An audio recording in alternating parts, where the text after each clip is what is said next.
আসসালামু আলাইকুম। আপনি কি মাদ্রিদের ভেতরে আছেন এবং আপনি কি সূর্যাস্ত এবং রাজার বাসার ভিউ দুটো খুব সুন্দরভাবে একসঙ্গে দেখতে চান? তাহলে ভিডিওটি আপনার জন্য। আমি সিদ্ধানুর। আজকে আপনাদেরকে দেখাবো মাদ্রিদের খুব সুন্দর একটি পার্ক, যার নাম পার্ক দে লা মন্তেনা, যেখান থেকে আপনি রাজার বাসার ভিউ এবং সূর্যাস্তের ভিউ খুব সুন্দরভাবে দেখতে পাবেন। তাহলে চলুন। মেট্রো স্টেশন থেকে বের হওয়ার সঙ্গে সঙ্গে এখানকার মনোরম পরিবেশ আপনার চোখে ধরা পড়বে। এখানকার সৌন্দর্য আপনাকে সঙ্গে সঙ্গে মুগ্ধ করে তুলবে। এখানে আসলেই উড্ডয়নরত স্পেনের বিশাল পতাকা, প্লাজা কাস্তিয়ার বিশাল মূর্তি, ঝর্ণা বা রিও হোটেলের সৌন্দর্য কোনো কিছুই আপনার দৃষ্টিকে লুকাতে পারবে না। কোনো কিছুর সৌন্দর্যই আপনার দৃষ্টিকে লুকাতে পারবে না, সব কিছুই আপনার চোখে ধরা পড়বে। আরও সামনে আগানোর পূর্বেই এখানকার ম্যাপটা খুব সুন্দর করে দেখে নেওয়া উচিত, কেননা ম্যাপ দেখার মাধ্যমেই আপনি ভালো করে বুঝতে পারবেন যে কোথায় কী আছে, কোথায় যেতে হবে, কোথায় গেলে আপনি সব কিছু ভালো করে দেখতে পাবেন বা উপভোগ করতে পারবেন। ম্যাপটি পাস করার সঙ্গে সঙ্গে গির্জার সামনে অবস্থিত বিশাল বড় ঝর্ণাটি আপনার দৃষ্টি আকর্ষণ করবে এবং ঝর্ণার উপরে অবস্থিত বিশাল বিশাল যেই মূর্তিগুলো, সেগুলো তো আপনাকে অবশ্যই কিছুক্ষণের জন্য আপনার দৃষ্টিকে এখানে স্থির করে রাখবে।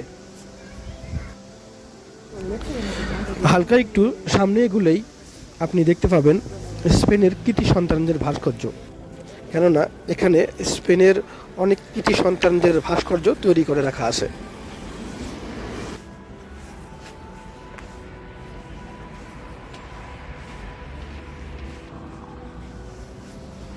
এখানকার সৌন্দর্যগুলো নিজ চোখে উপভোগ করার জন্য মাদ্রিদের ভেতর থেকে, মাদ্রিদের বাইরে থেকে বা স্পেনের বাইরে থেকে হাজারো দর্শক ডেইলি এখানে ভিড় জমায়, যারা বাসে বা ট্যাক্সিতে বা প্লেনে করে আসে এখানে।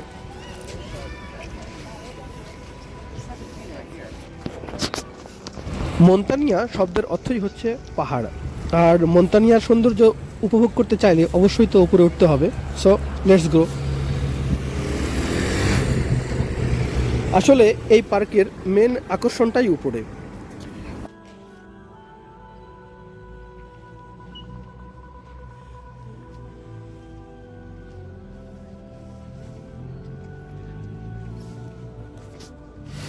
আর সিঁড়ি বেয়ে উপরে ওঠার সঙ্গে সঙ্গে আপনি দেখতে পাবেন দেবত মন্দির। এই দেবত মন্দিরটি এই পার্কটিকে বিশ্বের কাছে পরিচিত করে তুলেছে। এই দেবত মন্দিরটি মিশর সরকার 1972 সালে স্পেনকে উপহার দিয়েছিল, যা এখনও সাক্ষী হয়ে আছে।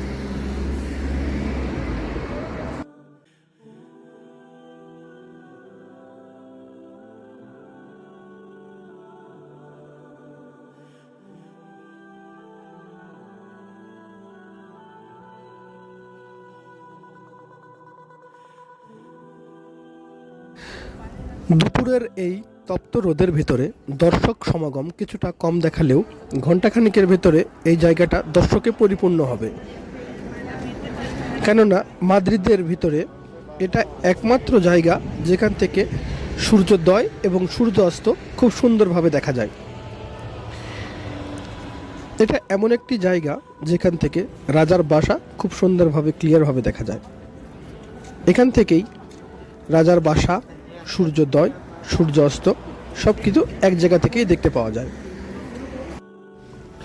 এখানে আসলে আপনি প্রচুর পরিমাণ হকার দেখতে পাবেন, যারা সফট ড্রিঙ্কস এবং বিভিন্ন রকমের ছোট ছোট শোপিস সামগ্রী বিক্রি করতেছে। এখান থেকে আপনি ছবি তুলতে পারবেন। এখানে প্রচুর ট্যুরিস্ট আছে এবং সেই ট্যুরিস্টদের ছবি ওঠানোর জন্য প্রচুর ফটোগ্রাফার রয়েছে, যারা ইনস্ট্যান্ট ছবি উঠাবে এবং ইনস্ট্যান্ট আপনাকে সেই ছবিটা প্রিন্ট আউট করে দিয়ে দেবে। আপনি খাবার জন্য বিভিন্ন রকম খাবার সামগ্রী এখানে পাবেন। আপনি চাইলেই দূরবীনের মাধ্যমে রাজার বাসার ভিউ, শহরের ভিউ বা সূর্যাস্তের ভিউ খুব সুন্দরভাবে দেখতে পারবেন, যা ফ্রি অফ কস্ট।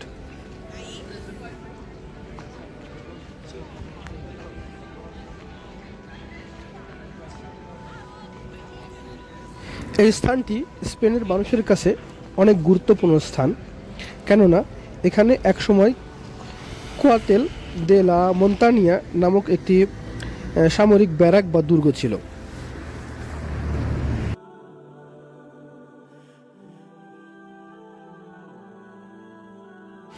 মাদ্রিদের মানুষের বিনোদনের কথা চিন্তা করে 1970 সালে তৎকালীন মাদ্রিদের মেয়র কার্লোস আরিয়াস নাভারো এই পার্কটি নির্মাণ করেন।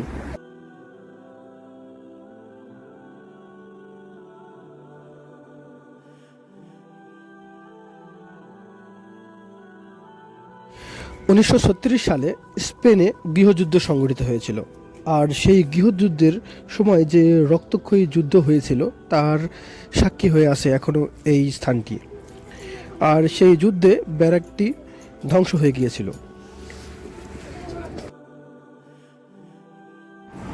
যুদ্ধ পরবর্তীকালে ব্যারাকটিকে পুনরায় সংস্কার করা হয় এবং এখানে প্রচুর পরিমাণ পাম ফলের গাছ, বিভিন্ন রকমের ফুলের গাছ, ফলের গাছ লাগানো হয়, যা এখানকার সৌন্দর্যকে আরও দ্বিগুণ করেছে।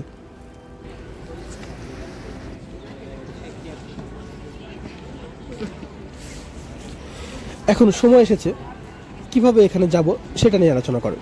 সো এখানে আসতে চাইলে গুগল ম্যাপে গিয়ে আপনি যদি এই জায়গাটির নাম লিখে সার্চ করেন, আপনি যেখানে আছেন সেখান থেকেই এখানে এই জায়গাটিকে শো করবে কোন কোন ভেহিকেল দিয়ে ইউজ করে কোথায় থেকে কীভাবে যেতে পারবেন আপনি এখানে।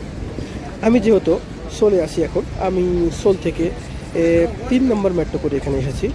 বা আপনি চাইলে বাস নম্বর 1 বা বাস নম্বর 2 ইউজ করে এখানে আসতে পারেন। আপনি চাইলে সরকারি যে বাইসাইকেলগুলো আছে সেগুলো ইউজ করে এখানে আসতে পারেন। আপনি চাইলে এখানে প্রাইভেট ভেহিকেল নিয়ে আসতে পারেন। আর প্রাইভেট ভেহিকেল নিয়ে আসলে এখানে সেগুলো পার্ক করার জন্য সুব্যবস্থা করা আছে। এখানে প্লাজা ক্লাসিয়াতে মাটির গভীরে আন্ডারগ্রাউন্ডে পার্কিং করা আছে।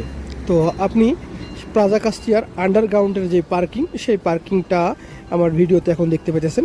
এই পার্কিংয়ে আপনি আপনার গাড়িটা পার্ক করে এখান থেকে আপনি এই জায়গাটা আর পুরো ভিউ দেখতে পারেন। সেটা আপনি মন্তেনিয়া পার্ক বলেন বা প্লাজা কাস্টিয়া বলেন বা রাজার বাসা বলেন, যেটাই বলেন না কেন, সব কিছু এখানে গাড়ি পার্ক করে আপনি খুব সুন্দরভাবে দেখতে পারেন।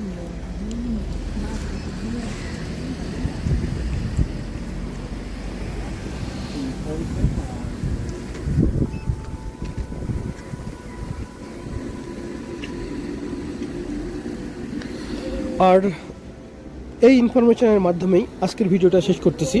নেক্সট টাইম স্পেনের আরও কোনো সুন্দর জায়গা নিয়ে আবার কথা হবে আপনাদের সঙ্গে। সেই পর্যন্ত সবাই ভালো থাকবেন, সুস্থ থাকবেন। আসসালামু আলাইকুম।